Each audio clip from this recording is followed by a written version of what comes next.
It is a humbling celebration. The mass, the locals bringing what they have as an offering, and the little children dancing and singing so devotedly.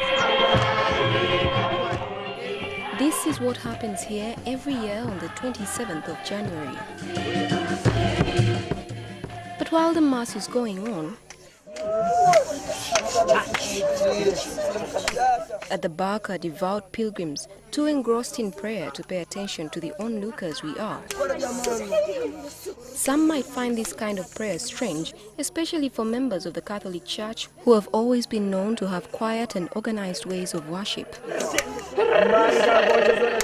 Praising and singing and praying here is spontaneous. Each one prays the way he wants. One woman lies flat on the rocks crying out. It is easy to assume that she and others who have found comfort at these rocks are worshipping them. And that's the mistake people have always said. You know, the Catholics worship icons, they worship rocks. Now, how can someone worship a rock? Because it's not God. To me, I feel this is something like a spiritual ecstasy. There are 22 natural rocks here. Each was named after the first 22 Uganda martyrs. Eventually, the number of the martyrs rose to 24, but the rocks remained 22.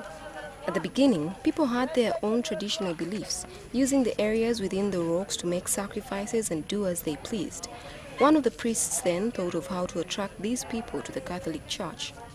Kati bwe yalabanga basamize bafumbirayo emmere battirayo embuzi bakola ebintu byonna ebya sitaani oliko okukwata ekirowoozo n'agamba nti nno katugende tukolaawo omutuukirivu ono. So he ended up writing so many things of encouragement, words of scripture, so that after praying the matter, then you have something, to go with.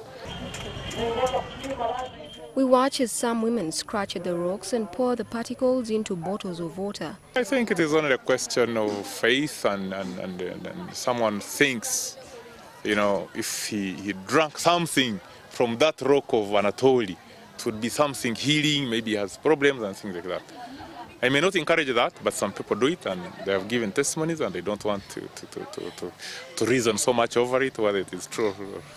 Some people come to simply write their petitions or prayer requests and tuck them neatly into the rocks. The grounds are open all year round.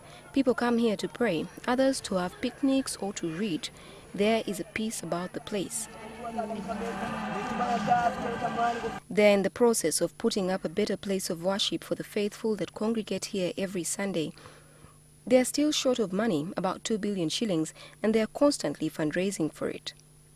For some, this place is a tourist site, but that is not what they intended for it to be. The purpose is for it to be a spiritual site.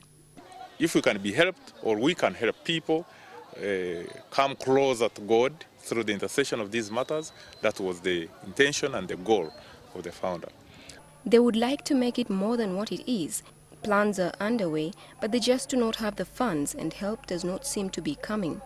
We have always thought of having rest houses for people who really want to come and pray.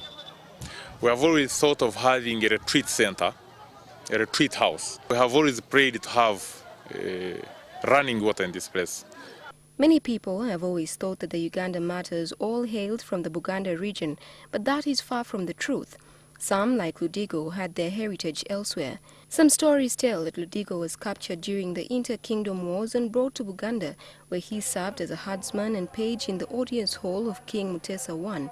But we are told here that during the wars of Kabalega, Adolphe's mother fled with him from Kyenjojo to Buganda, and that became his home until his death on June 3, 1886. Josephine Karungi, NTV.